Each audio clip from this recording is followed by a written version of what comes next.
Well, hello, Brian Breaks character listener, and welcome back. Now, this episode is dropping the week of Thanksgiving. So, whenever you're listening to it, I want to first just say thank you to you for being a listener. We put a lot of work into this podcast. And if you listen to the credits at the end of the podcast, you know there's a lot of people who make an effort to make this happen. And so I want to just make sure you hear from me. So grateful I am to you for listening. And hopefully, this is bringing some great value inside of your life and the way you think about the world as a creative person. So I am delighted to be connected with you. And so I just want to make sure that I share that with you in this thankful season.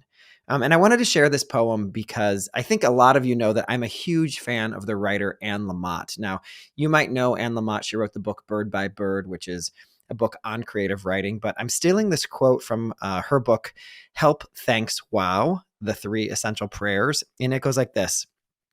Gratitude begins in our hearts and then dovetails into behavior.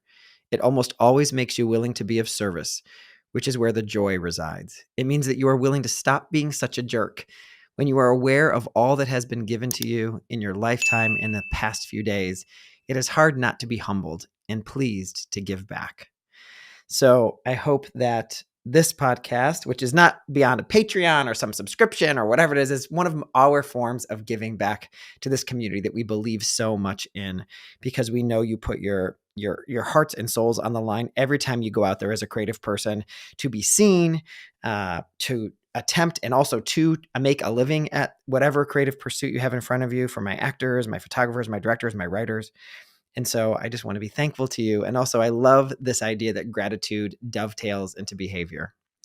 Now, today's episode is wildly exciting to me because it's a conversation we don't have that often, but one that is vital to success when it comes to being a creative who actually makes some money.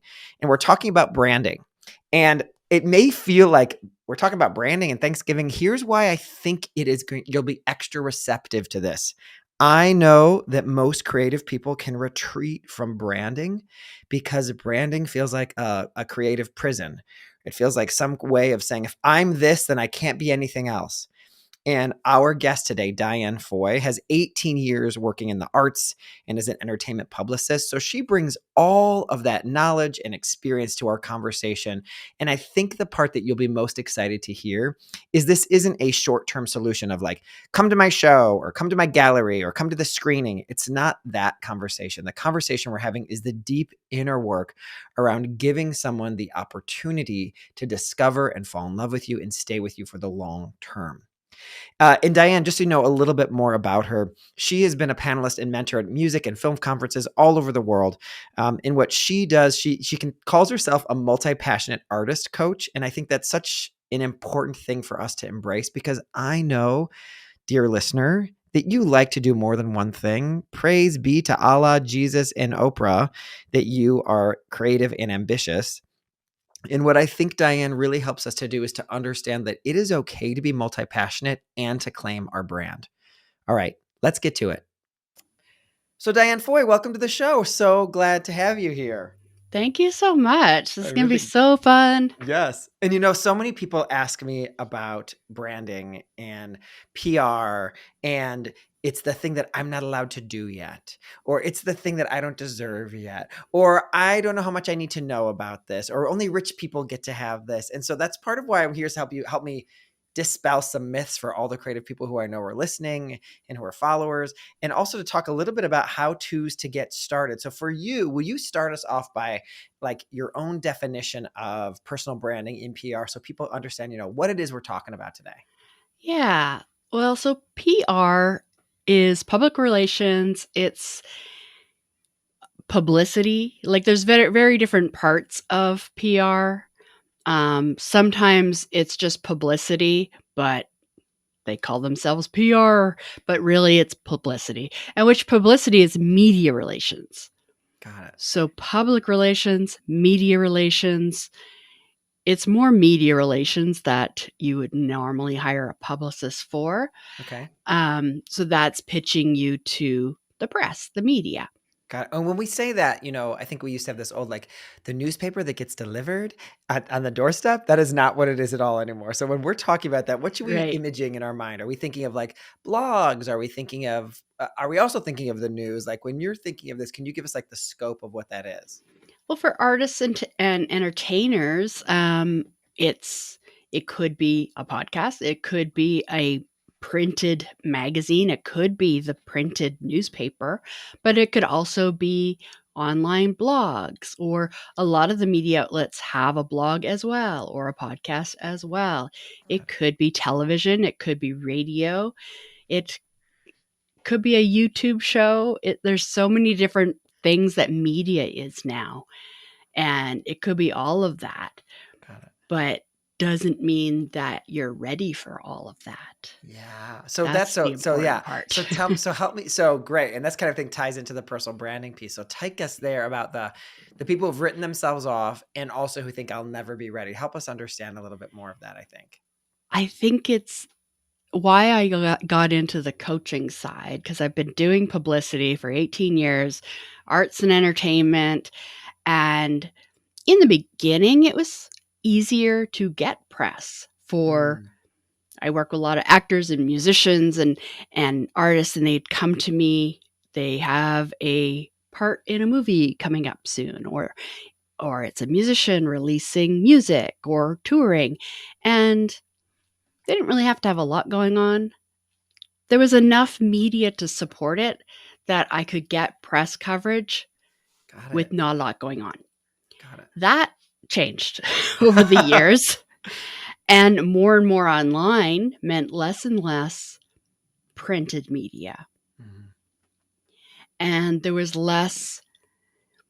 A lot of the online stuff is, it's hard, if you're a journalist, it's hard to get paid from those Right. sites. So a lot of the professional journalists, they lost their job.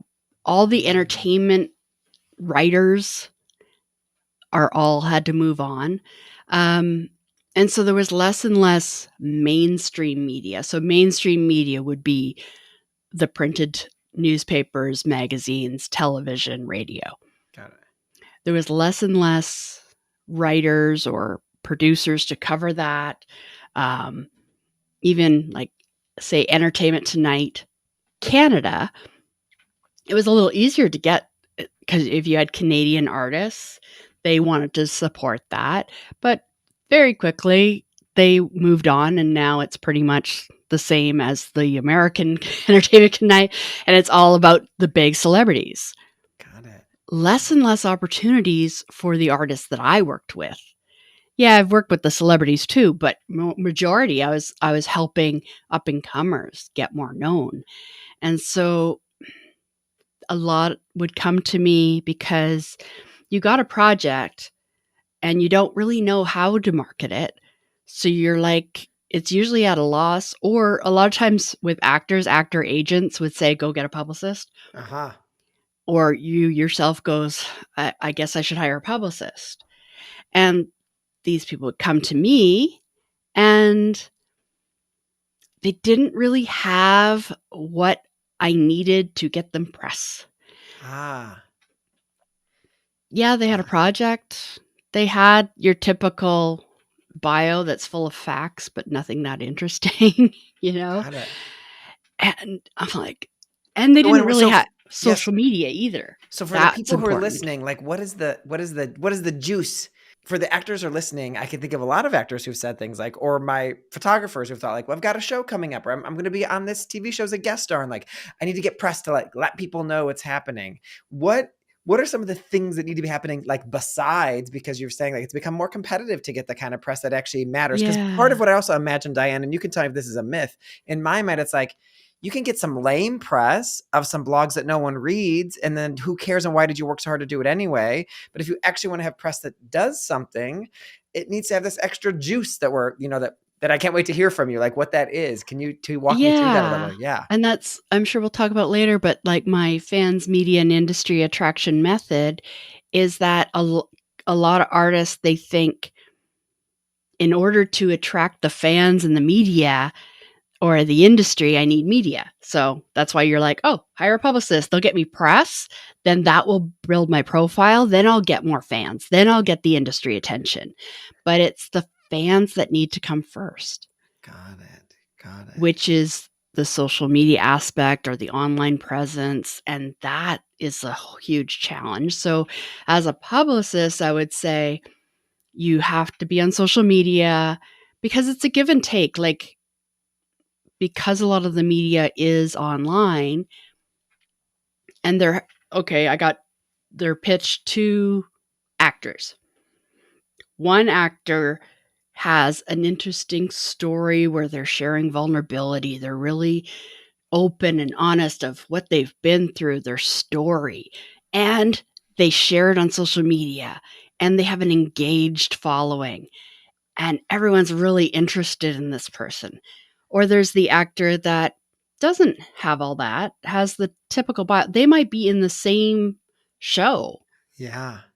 with the same level of part, but the media is going to cover the other guy because there's an interesting story. And the first thing media does with any pitches, they look at your social media.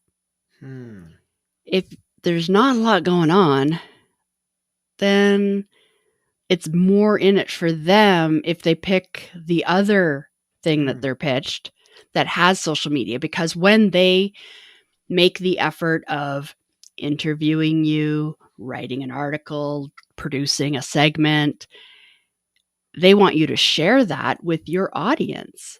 And so, yes, they share it with their audience and builds your profile, but it's a little bit of what's in it for them too. Got it. And so, Diane, I'm imagining, is this part, I'm sorry to interrupt you because I'm getting so excited because what I'm hearing you say, this is why I had to develop this coaching around the branding piece and not just the press, because some people were missing this other piece. Because I think a lot of people, their alarm just went off like, I guess I just need to have followers, which is not the answer here. It's not just followers, which is what you're saying. No. But so that part of what was happening is your clients weren't able to get the press they wanted because they didn't have this other trickier maybe piece to figure out, because it sounds like you can get like, great, this is what will get you picked up for press. I kind of know the categories. So now let's do this other part. It's the heavier lifting where I'm imagining that's where a lot of your coaching has to happen. Yeah. Yeah. And especially when I would first start coaching, because I'm PR marketing, I'd lead with that and they'd come to me and they'd want me to, I would deep dive into the personal branding, which is deep inner work. And they'd be like, well, when are we going to get to the teaching me social media and publicity?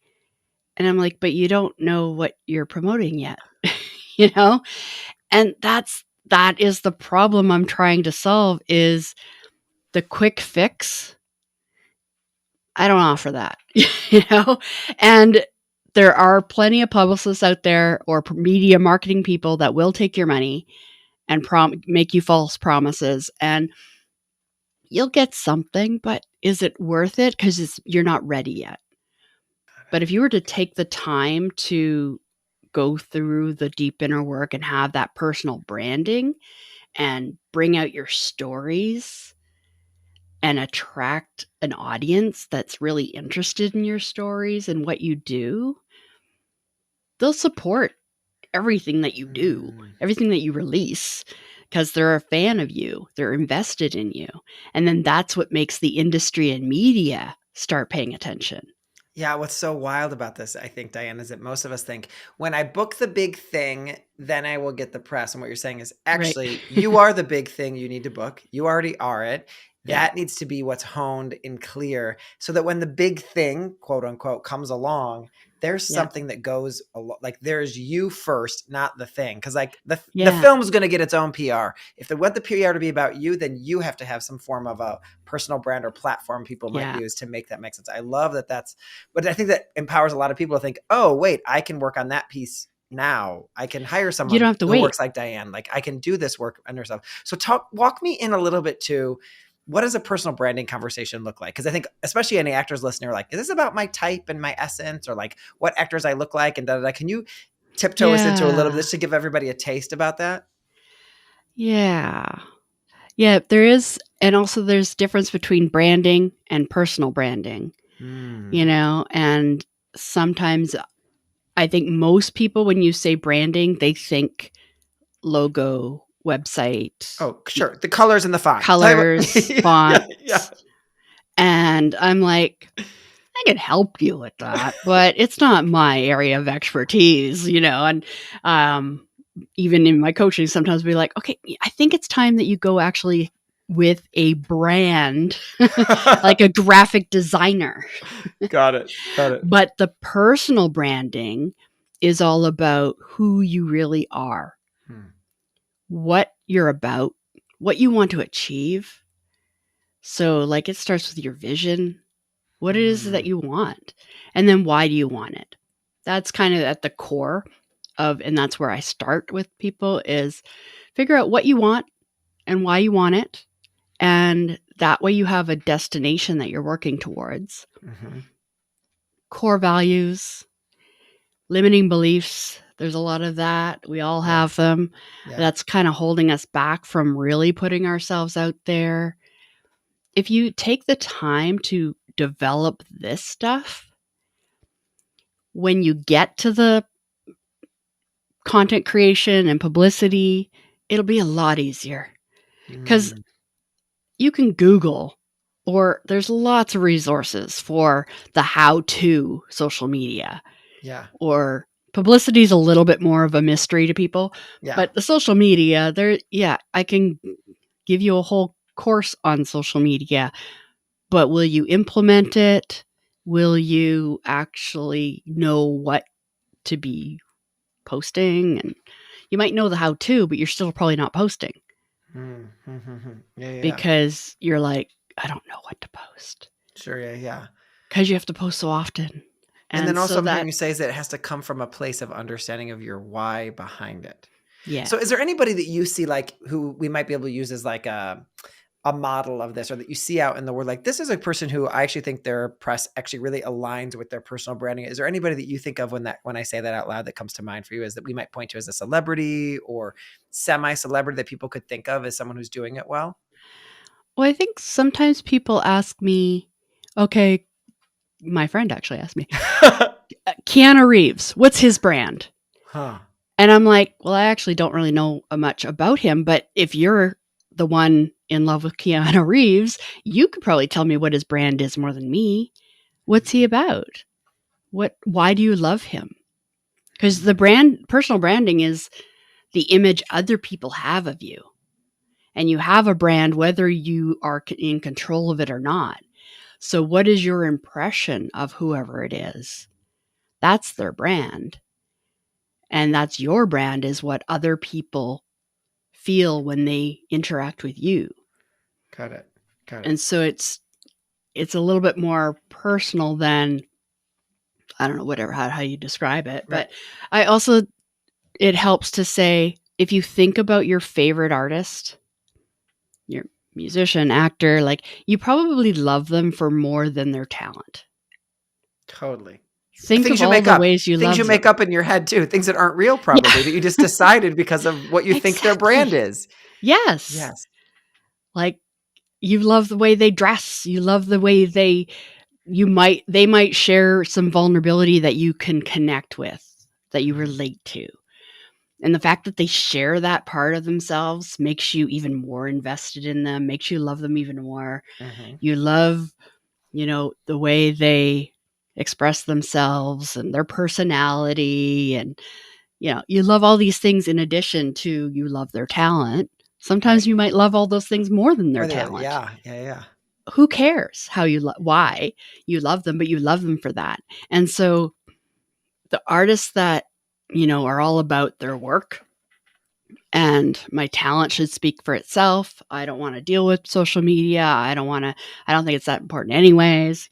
You're making excuses, and that's probably where there's some limiting beliefs there too. I would point that out, but also, like, it's a different world now too. Right. Years ago, you could just concentrate on your talent, and there was an industry. You could get discovered, and the industry machine would make you famous, but it doesn't work that way anymore. So, that's winning the lottery. So if you can create your own opportunities, and also, like, there's things you can't control. You can't control when you're going to get that big break, when you're going to get that role or whatever.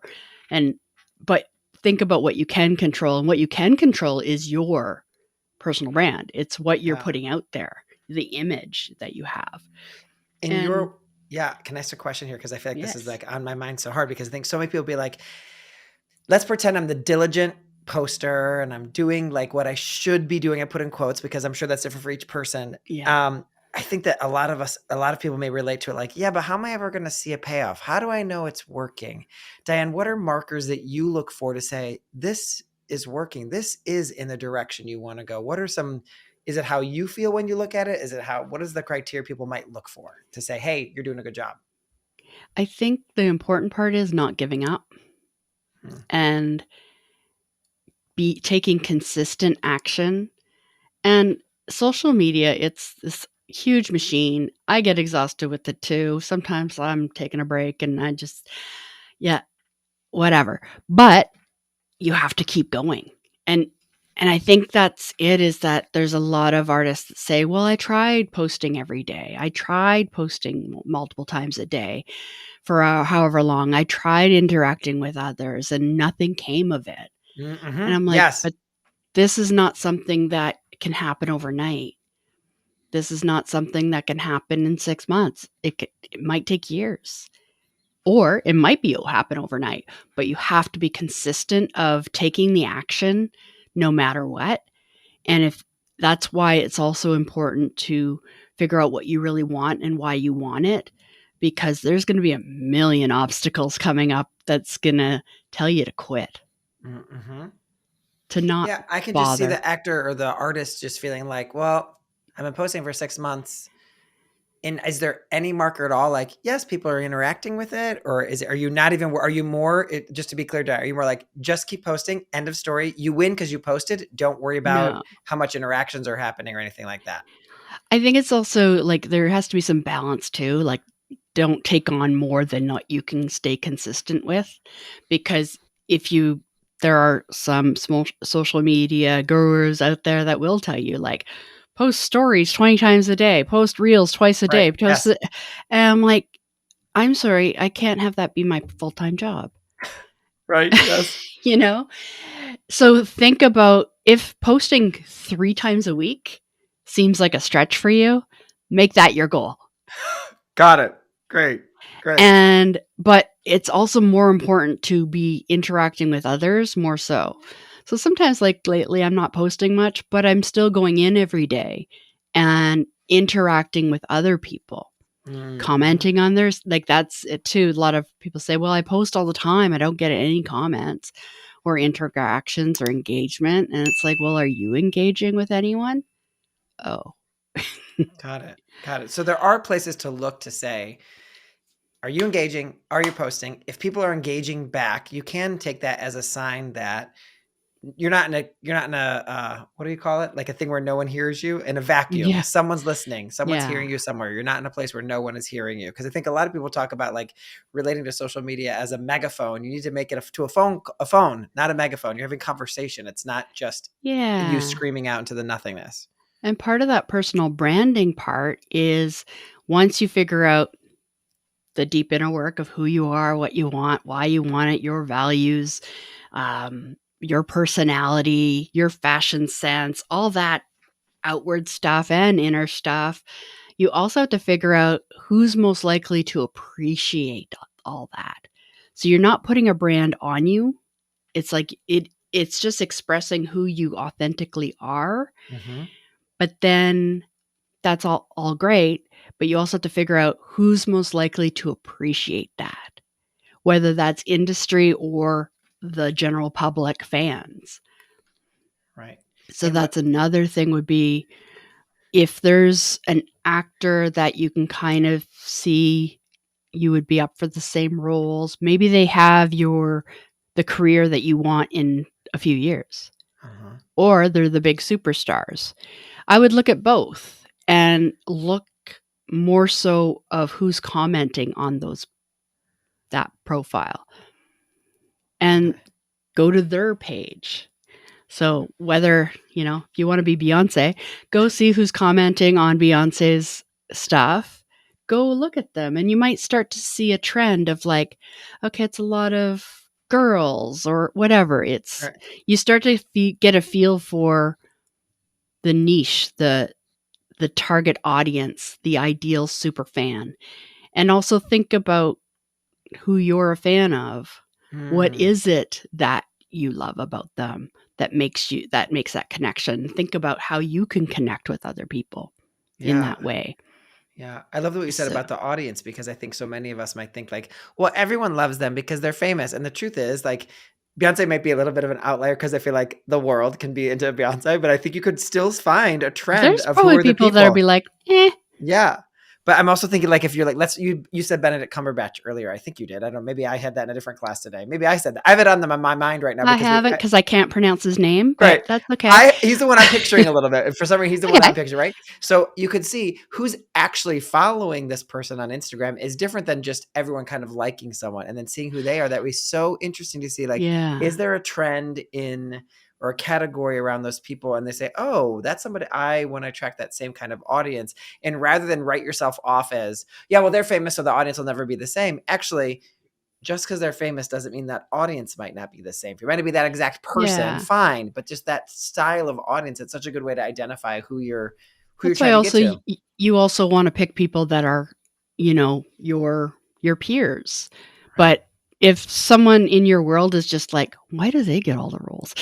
why do Ah, they why do they have and you think they're only like a couple years ahead of you. yeah. Well, go find out what they're doing.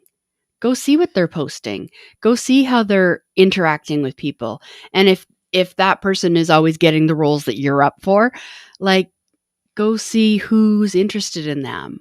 Go and also this can apply for industry as well as fans. You might have two different categories, but Right. like if there's industry people you're trying to get on board or get noticed, don't just that way you don't have to cold pitch. Just make a point, have your list of people that you want to get into their world and make a point of visiting what they do every day. Mm, right. Because you can Commenting see on their it. stuff, Yes. commenting on their stories.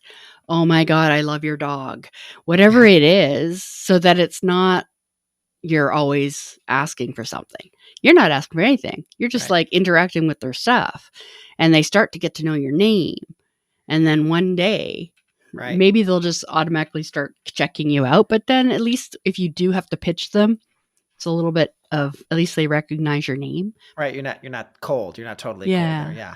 What would you say is depending on, this, I know this could change depending on the day, but what's the number one piece of advice that you give to creatives when it comes to their brand or discovering their brand? Is there something you find yourself repeating every single time? Slow down. And what do you when you say that, tell me, walk us Slow through what that means. down. Like, don't Well, expect I it to happen think overnight or yeah, but also it is that quickly jumping to the publicity questions and the social media questions.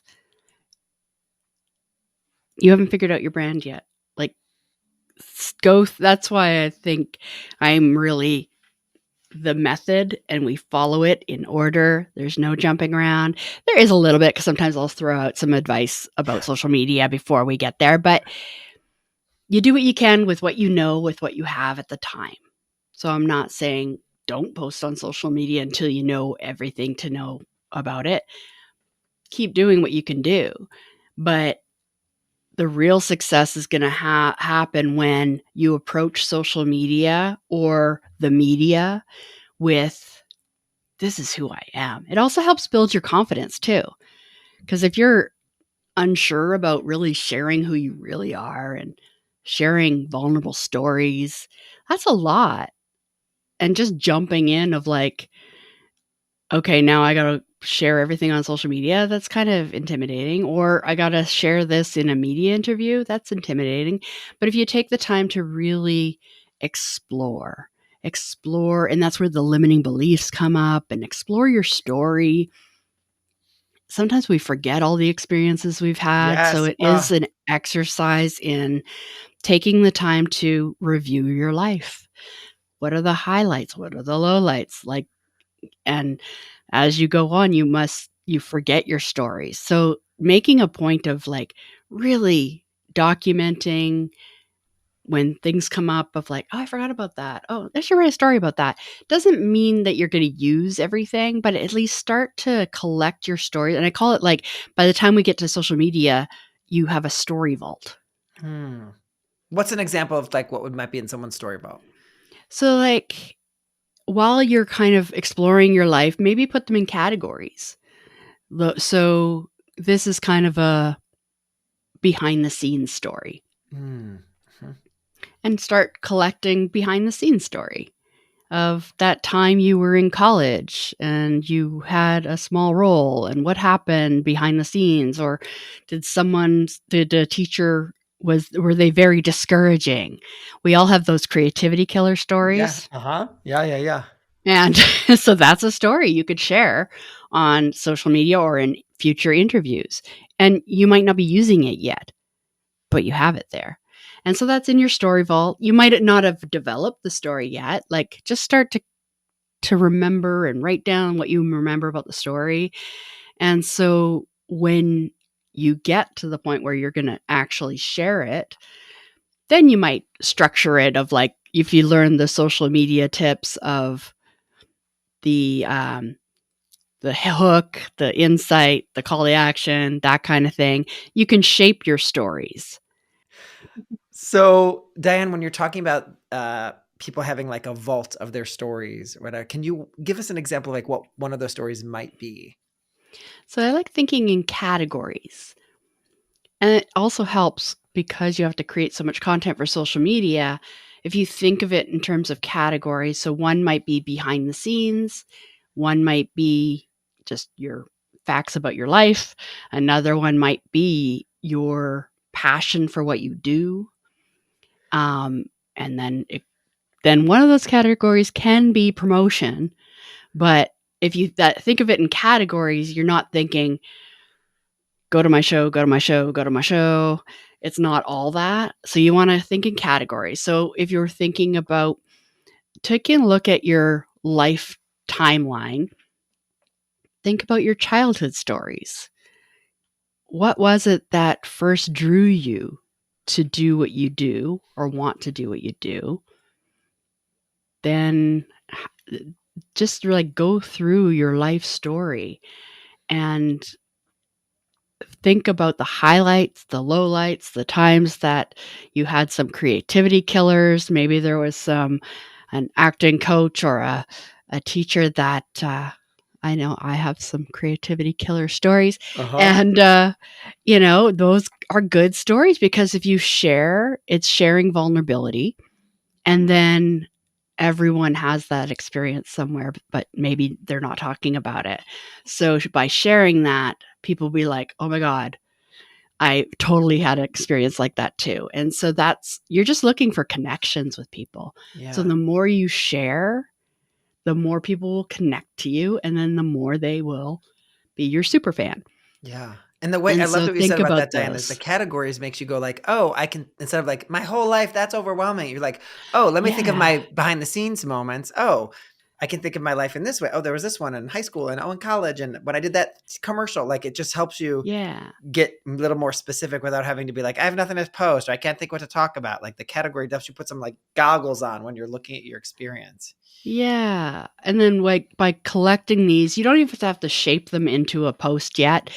Just start writing down these stories. And also like when I coach artists, we go through that free fall of asking a million questions. Sometimes you need to be asked in order to remember these things.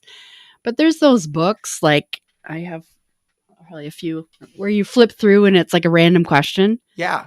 Go buy one of those books. Oh, or these so books good. about your life, because it might make you remember something that you would never come up with. Be like, tell me about a time that you were on a ship. What? And they'll be like, oh, wait, I took a quick cruise when I was 16 years old. And like something, yeah. And then tell that story and then try to think of how does that relate to what I do now? How does that relate to my audience or the message I'm trying to get across? And see if there's like a connection to, flip the story. Mm-hmm. But that how can come later. But for Right. now, just document Right. those stories. Yeah, it's like putting down a note. Write down. I'll come back to it That's later. a Yeah. story That's the vault, post-it you note. know? That's the post-it note for now. We'll come back to it later. Well, not a Yeah. post-it note, but like, yeah, drop it down. Yeah, I And love that way that. later on when you're setting up your social media system and okay, if I want to post 5 times this week with a more in-depth, maybe you're now these days it all has to be video, but what videos are you going to tell, or what stories are you going to tell on video this week? Okay, and you want to keep variety. So, okay, what behind the scenes story will I tell this week? Right. What about me story will I tell this week? What story about work and what do I do and will I tell this week? Right. So there's variety to it. And you don't have to think about it because you have this collection of stories to Right. draw from. Right. I love that. That's so much easier because I think some people get overwhelmed.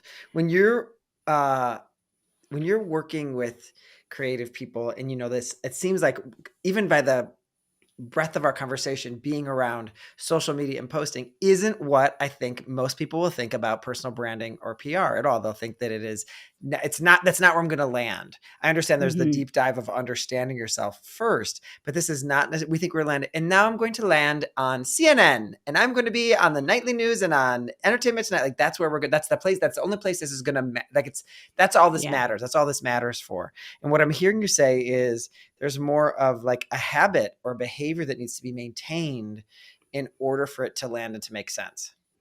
Yeah. And that's why I really focus on the personal branding because of my experience. I could talk forever on publicity and social media, but I don't want to start there because if you haven't done that other stuff, all this stuff's not going to help you. Right.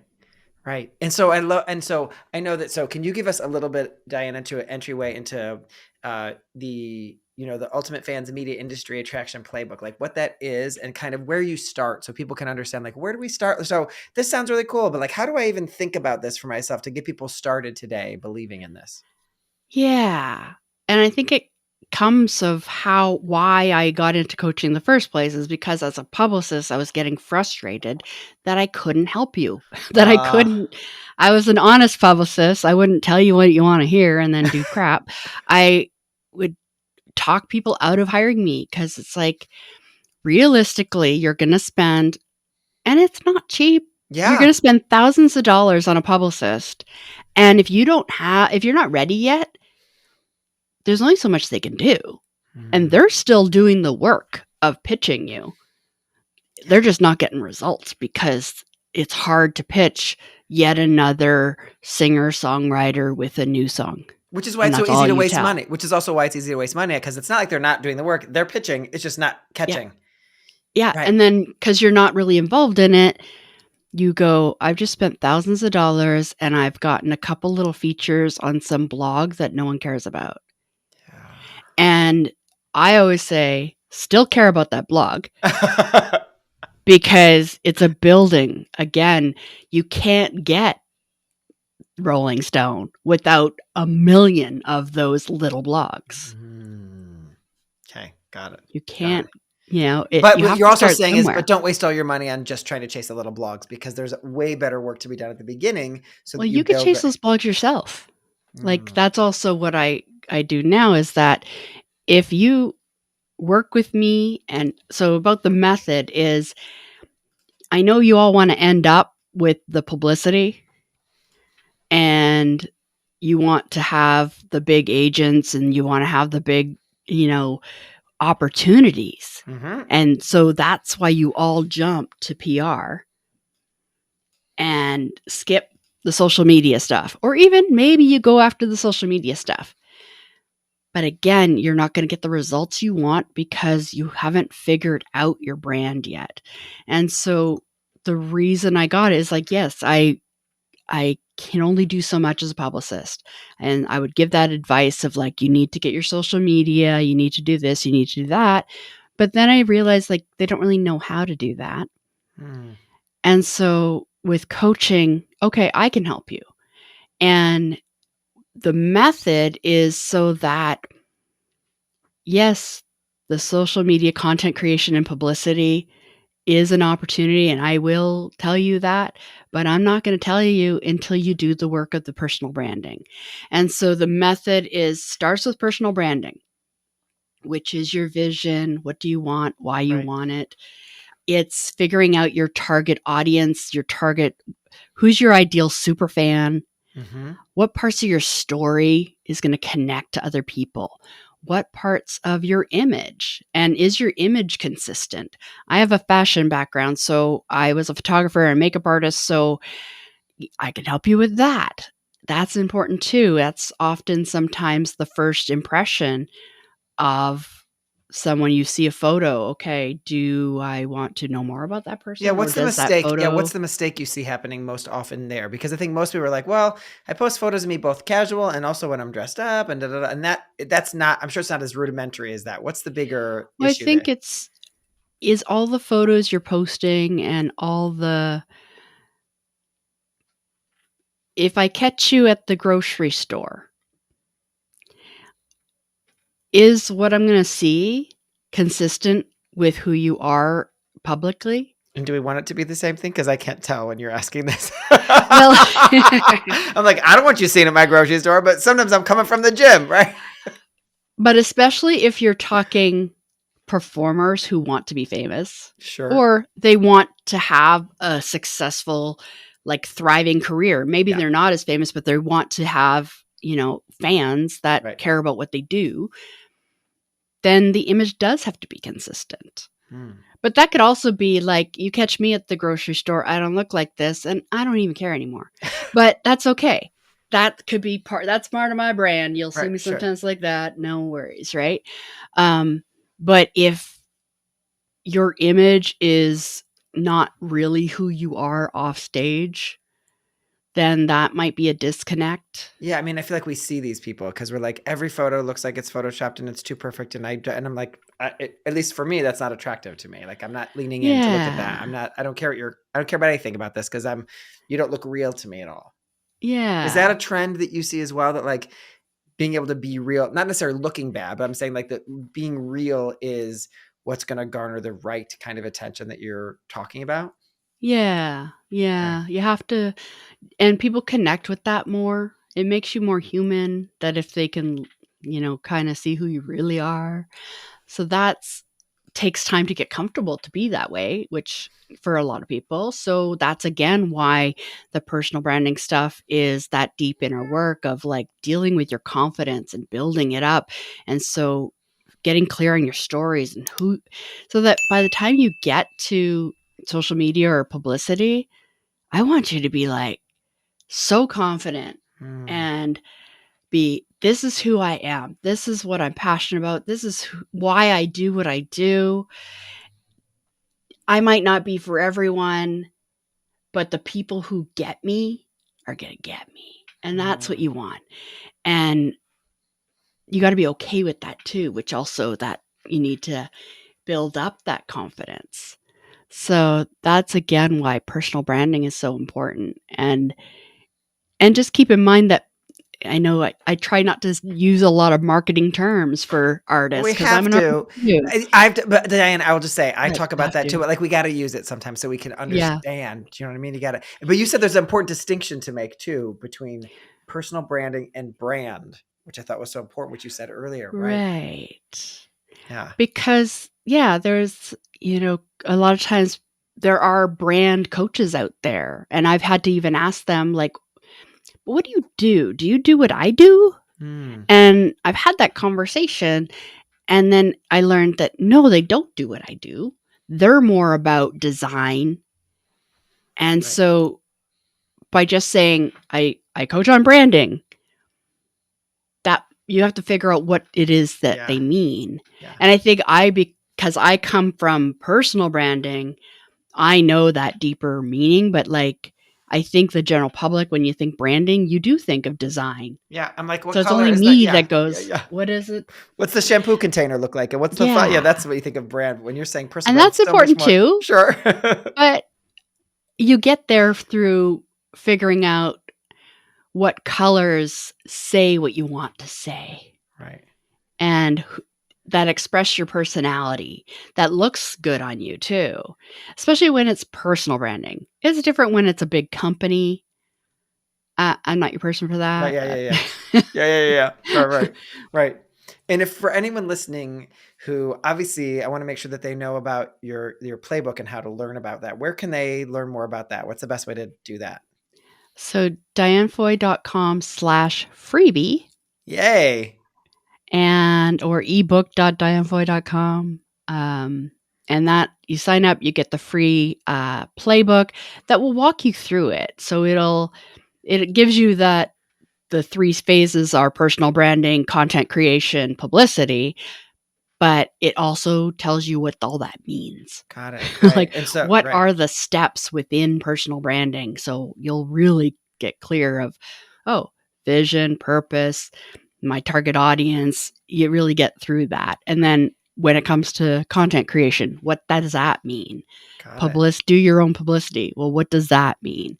And so, like, it's not a fluff Cole's Notes thing. It's 13 pages. Right. And I'm thinking of turning it into like a mini masterclass or course so that I could walk you through it too. Got it. Great. So wait, I'm going to say it again. We're going to obviously link to this in the show notes. And if you haven't noticed this if you're listening to this on Apple iTunes, I just want to make sure everyone knows, because I think this is super cool. Apple iTunes has cleaned up their act. It is much easier to click on the link in the show notes. So if you've got your phone in your hand, you can click this right now. So dianefoy.com/freebie. We'll have that link to you there. Yes. And so if you're kind of jiving with what we've talked about today or interested in getting started with it, that's the great first step toward understanding this. And if there's one thing that I want to just, Diane, I feel like you underlined this multiple times that I want to like also underline it, is starting with personal branding before you're thinking about publicity, before you're thinking about taking any investment there or making the energy, is the step that needs to be taken. And just here, y'all heard Diane revamped her entire business because this was the place where she was like, I could do this for you and just take your money, but I'm not going to do it. This is the place where we need to start to get the kind of publicity that you want, to kind of get the kind of attention you want. And, we talk about on this podcast a lot about attracting the right attention, because you can get attention, but if it's not going to be the attention that is like you said, the devoted follower, the fan that is staying with you, it's not going to be something that builds. It's not going to be the kind of thing that gets to be something you grow upon. If it's someone who's a slapdash, like you once, never see you again moment, that's not what we're aiming for. Obviously, we're aiming for continued followers. Yeah. I'm so over quick fixes. Yeah. Because they're not real. Like, even when I look up sometimes other personal branding like programs, it's like 6 sessions and you're done. I'm like, well, yeah, Cole's Notes version.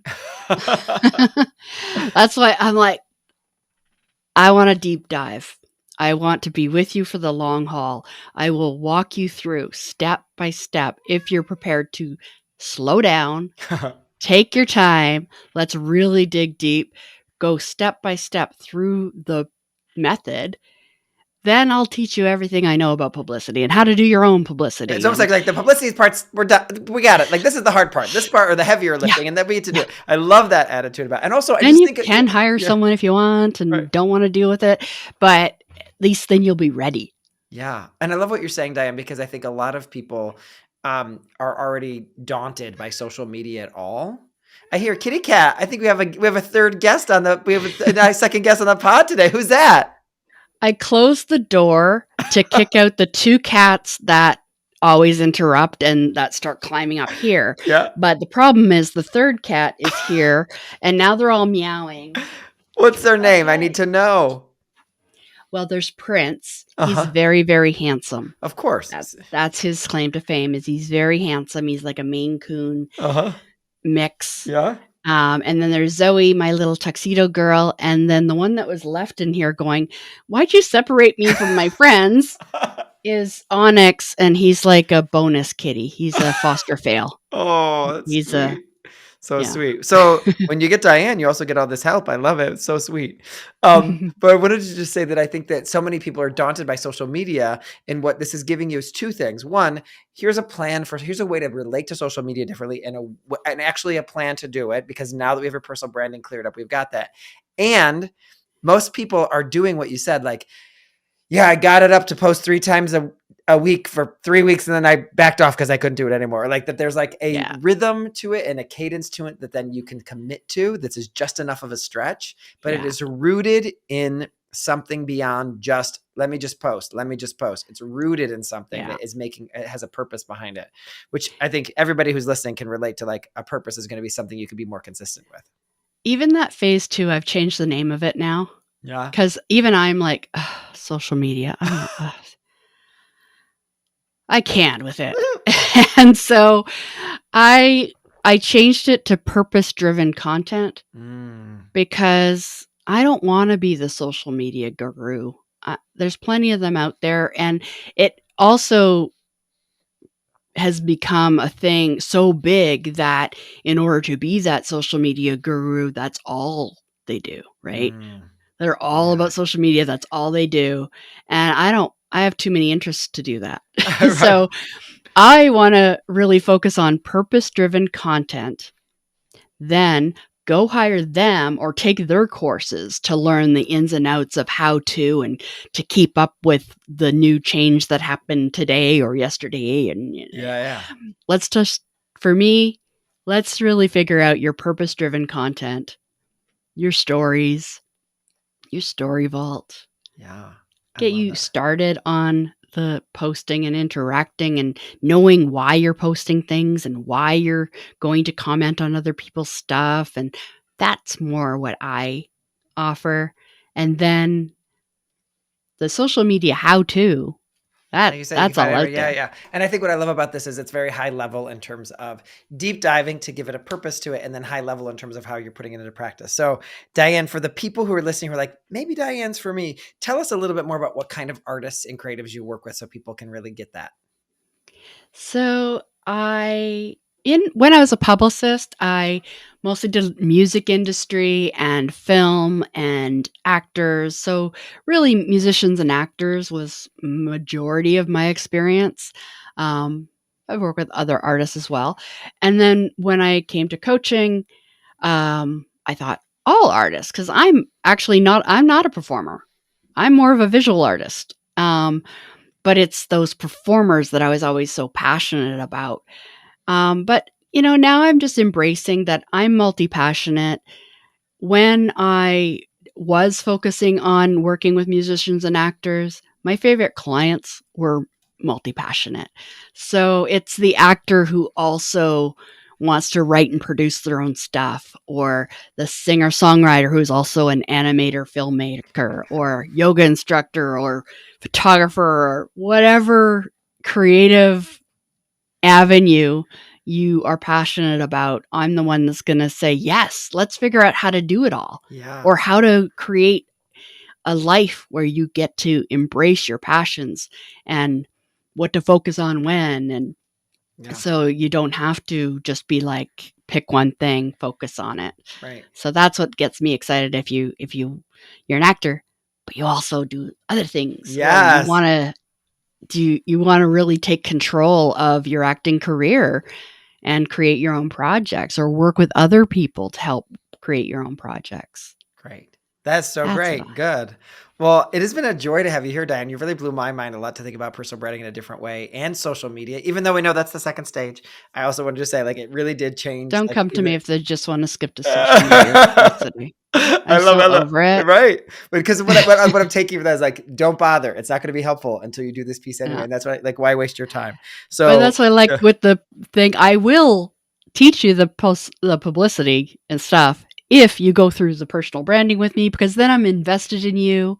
I really want you to succeed. And then I'll tell you everything I know. Right. And the person who's working with you won't be wasting their time, which is what I hear. Yes. I'm going to have a real impact. Well, thank you so much for joining us here on Brian Briggs' Character. Y'all, we will link to the wonderful freebie that Diane has put in the show notes. But if you're in front of your computer, dianefoy.com/freebie, so you can grab that and take your first step towards doing this. Because I have yet to meet an actor or creative person who couldn't take this piece more seriously. And it's great to know there's people out there doing it like you, Diane, taking it really serious, taking good care of actors and creative people. Thank you so much. Thank you so much. It's been so fun. Good.